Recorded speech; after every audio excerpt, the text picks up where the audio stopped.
Before time had its dance, before light began to spread across the corners of the void, before humanity took form or anything had its being, there was only the I Am. Let there be light. The eternal, the one without beginning, the one that cannot be understood by start or end. He existed without origin or cause, for nothing existed before him. There was no source that generated him, for he is the source. He revealed himself from the void, where there was nothing. He is, and always has been, the beginning of everything that would come to exist.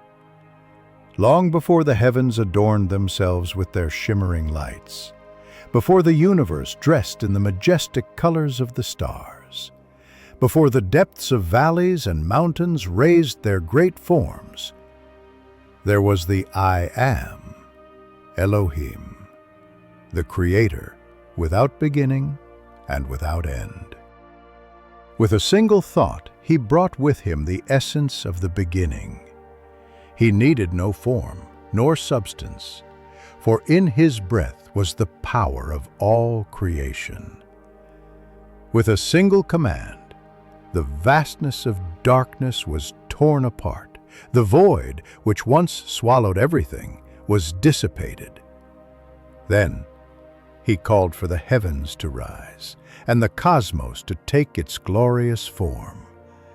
Galaxies in incomparable splendor began to shine, and stars like seeds were cast into the abyss, and planets took their places in the vast stage. In the deep silence, in a secluded galaxy, the Earth, still unnamed, began to spin, distant and solitary. It was small, almost insignificant, in the face of the vast universe.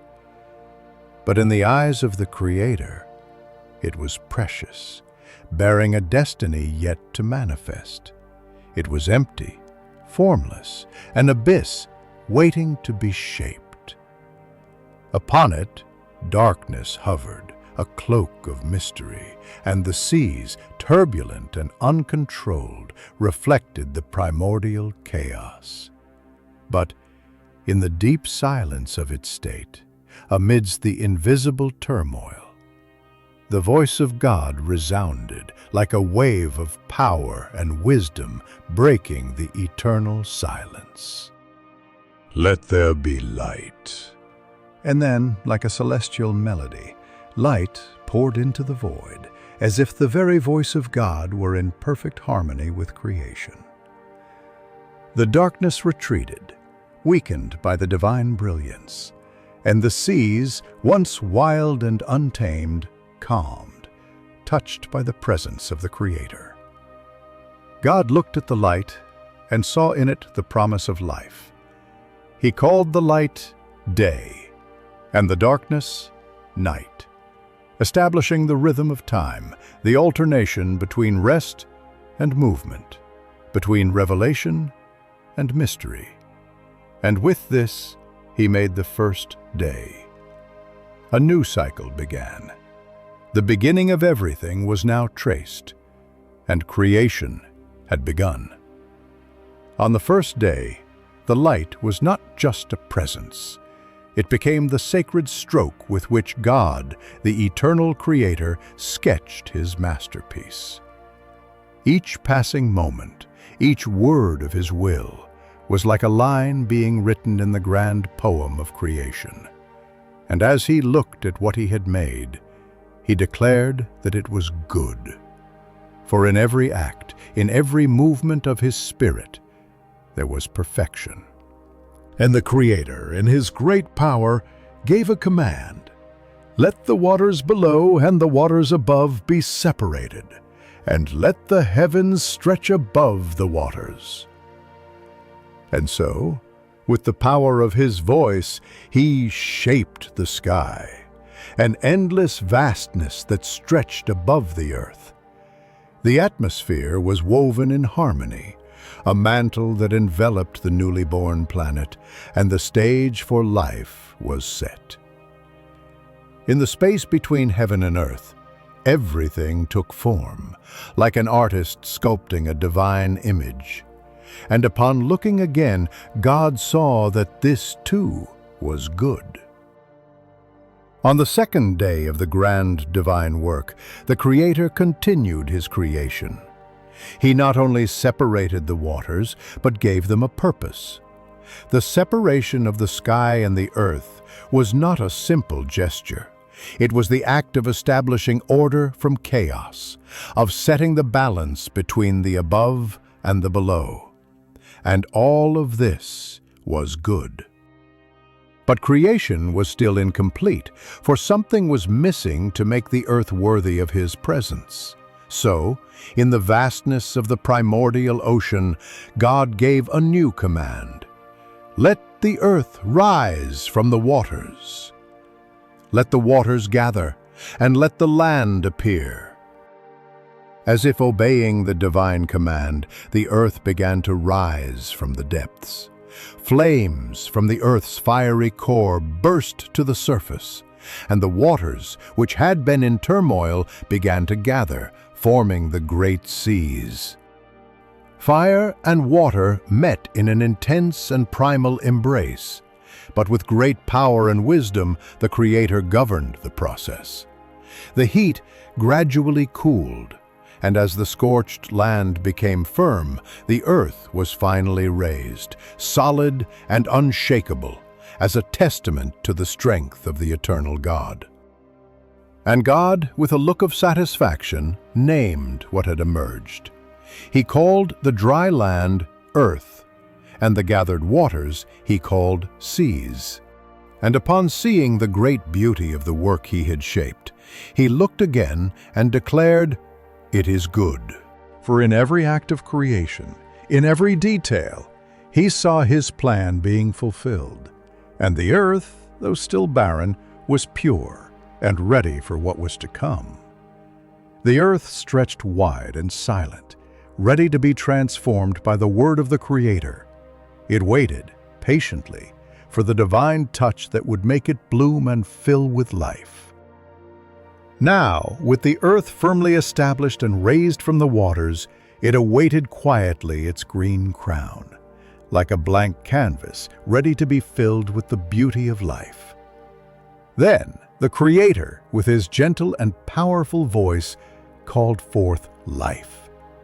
His word was like gentle rain falling upon the thirsty soil, like the seed that, when planted in the womb of the earth, finds shelter and germinates into a new being. The earth, in response, opened itself like a receptive field, eager to receive the life that would be poured upon it. Let the earth bring forth life, vegetation, plants, fruits, and seeds, each according to its kind, said God. And so it was. As if the very fibers of the soil obeyed the command of the Creator, vegetation sprang forth from the earth. Roots deepened, while trees rose to the sky, seeking the sunlight as if they were hands extended to the Creator.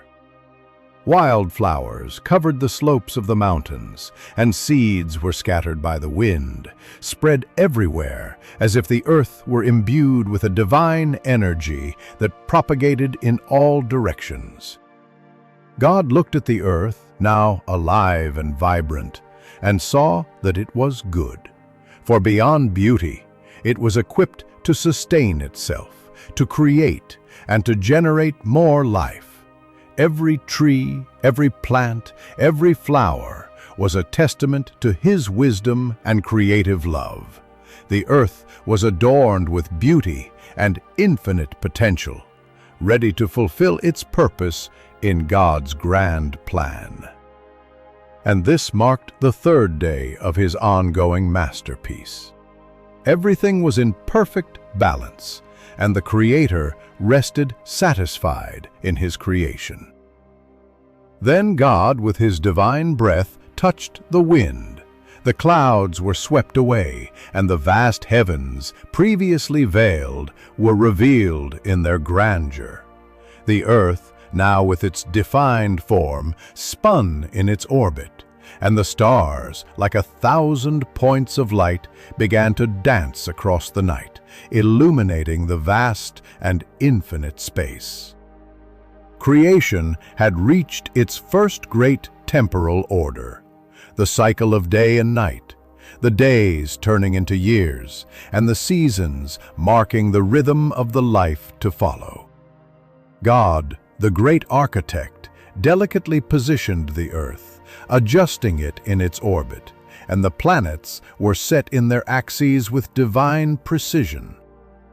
As the creator of all order, he shaped time, establishing the perfect intertwining of light and darkness.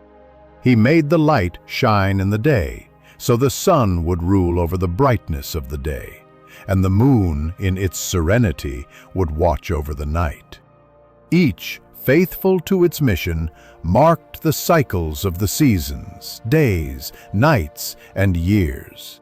This cosmic mechanism, perfectly adjusted, was a work of divine precision, like a harmonious symphony where each star, each planet, and every movement of the Earth echoed in tune with the will of God. And so, the fourth day became yet another chapter in God's great work, where He not only created light, but also set the dance of the universe in motion, shaping time with the same wisdom that gave birth to the earth. God contemplated the greatness of His work, and in His heart, a deep peace took form. He looked at everything He had created, and seeing the order He had brought to chaos, He declared that it was good. This was the fourth day, the day of harmony and beauty that arose from God's dominion over creation. The chaos of the turbulent waters, which had once boiled with fury, had now calmed. The waters were ready to receive life, like a field prepared to be seeded. And then God spoke with authority, "Let living creatures come forth from the waters, and let the heavens be adorned with birds." And so, with a single command, the earth and the heavens were filled with life. In the deep seas, the waters stirred, and from the smallest plankton scarcely visible to the great leviathans, the giants of the depths, they emerged, filling the vast ocean with constant, vibrant movement.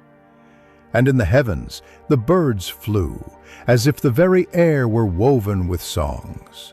Their songs echoed as a celebration of the wonder of creation, spreading joy across the earth.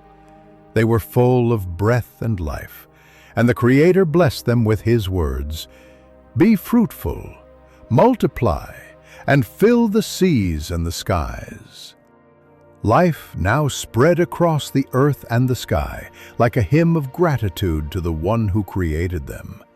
This was the fifth day, and God, looking at what He had made, knew it was complete and perfect. But still, something was lacking for the earth to be fully inhabited. The soil awaited the final touch, the creatures that would walk upon it, those who would carry the breath of life and walk to the rhythm of His command. Then God commanded, "Let the beasts, the herds, and the creeping creatures come forth, each according to its kind." And at the sound of His voice, the earth responded. Mighty beasts, with their roars and imposing movements, began to emerge from the earth.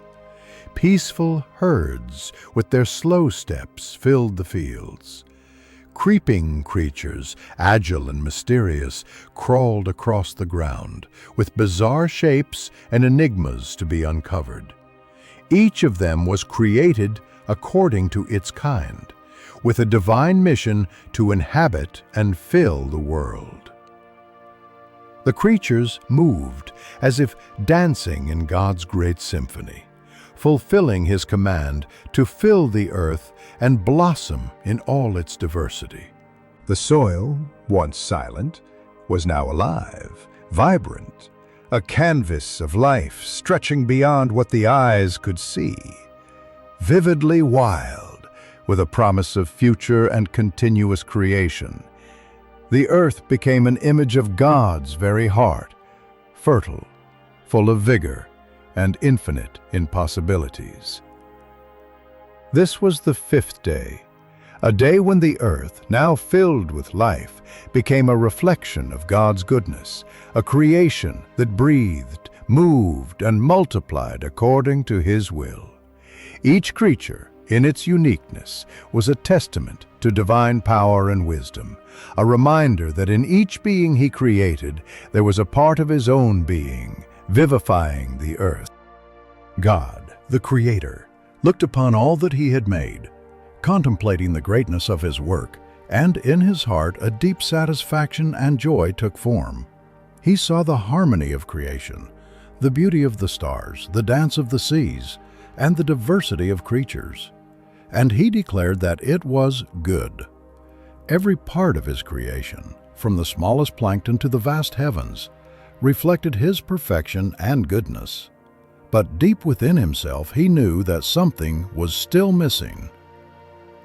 Finally, the awaited moment had arrived. The work that would culminate all the previous acts was about to be completed. One last action remained for the Creator. It was time to seal all of creation with His image, to give the world His own likeness, a race that would care for the earth, rule over the creatures, and live in harmony with all creation. God, Elohim, pondered within Himself, in His infinite wisdom, about the nature of this final masterpiece. "Let us make creatures in our image, imbued with our essence," said God. "Let us make man in our image, to care for the fish of the sea, the birds of the sky, and the creatures of the earth." And with these words, the Creator prepared to give form to His last and most wonderful creation.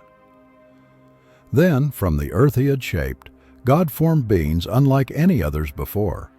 They were not mere beasts of time, nor ethereal or celestial beings, but something distinct, set apart from everything He had already created. He shaped humanity in His own image, a unique work with a profound and eternal purpose. God made man and woman, and in each of them He imprinted His divine heart. They were not merely flesh, but bearers of His own essence, reflecting His wisdom, goodness, and love. Within each human being, God placed His breath, His own spirit, full of wisdom, love, and the spark of creativity. The divine spirit, capable of creating, working, dreaming, and relating, was poured upon them, making them not just creatures of flesh, but sons and daughters of the Creator, with a specific purpose: to reflect His image and care for the world around them. The wind, as if also rejoicing in this creation, blew over the peaks of the mountains. The sea, with its powerful waves, collided against the earth, reverberating the sound of creation. The forests, alive with the energy of the Creator, hummed with life. And all of this was given to men and women to enjoy and care for. The earth, with its beauty and wonders, was now in the hands of humanity. "Be fruitful and multiply. Fill the earth and subdue it," said God, granting them authority over all creation. "You will be my co-regents in this creation." Humanity was not made to be mere observers of the divine work, but to be active partners, sharing with the Creator the purpose of ruling and caring for the world. And God, in His generosity, made a wonderful gift. "Behold, I have given you everything necessary for life. Every plant and fruit of the vine, everything that has the breath of life is yours.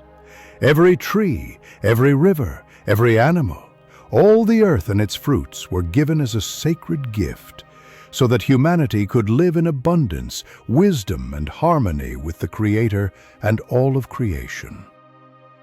God's purpose for humanity was clear and glorious: to reflect His image, fill the world with life and love, and share in the wonder of His creation.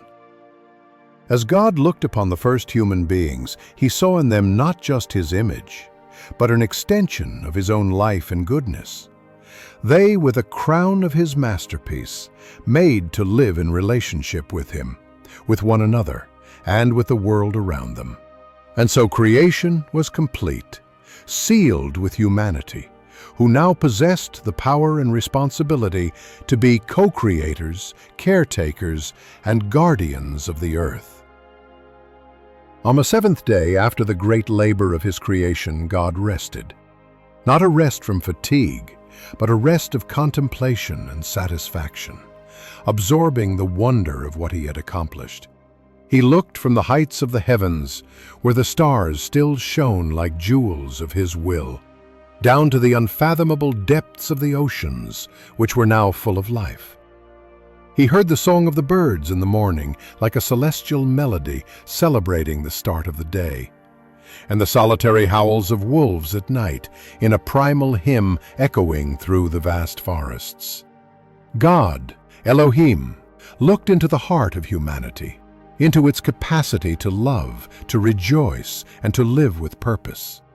It was not only good, as he had already declared, but now he saw that it was perfect. It was a perfection reflected in every corner of the earth, in every created being, and especially in man and woman, who carried his image. And so the creation, which had been sculpted from the deep void, now found itself complete. God, with his infinite wisdom, had brought light to the darkness, order to the disorderly, and purpose to the void. The chaos that once reigned had now been transformed into harmony, and the earth, which was once formless, was now filled with life, beauty, and meaning. At the center of this world, God planted a garden, a sacred place, which he made grow on a mountainous height where the skies seemed to touch the earth. This garden, with its ineffable beauty and abundance of life, became the cradle of humanity. There, in the place where the Creator and his creation met most intimately, the journey of humankind would begin. What was once called good, however, would soon encounter evil. Free will, given with love and trust, would allow humanity to choose, and in choosing, it would also face challenges, trials, and winding paths.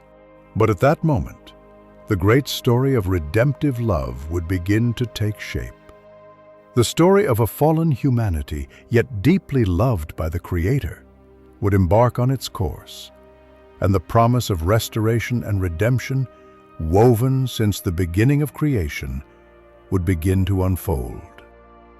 God, looking upon all of it, knew that creation, now so marvelous, was about to face the winds of freedom. But he also knew that in the end, his love would be what sustained all things, restoring everything that had been corrupted.